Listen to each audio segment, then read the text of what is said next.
ব্লেন্ডারটা দেখতে খুবই সুন্দর। আমি এটার বক্সটা তোমাদের সাথে দেখাই।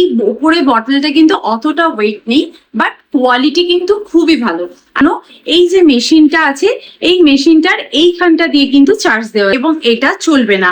এখানে মেনশন করা আছে যতক্ষণ না যা। আর এর গ্লাস মেটেরিয়ালটা কিন্তু বোরোসিলের গ্লাস কোয়ালিটি খুব।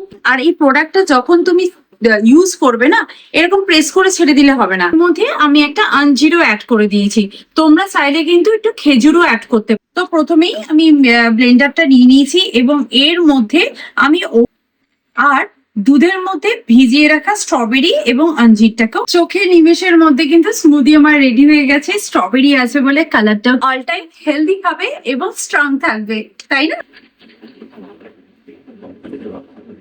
করে জলটা আমি আমাদের সামনে আমি ক্লিন করলাম, কোনো ফুড পার্টিকেলস কিন্তু লেগে থাকে না।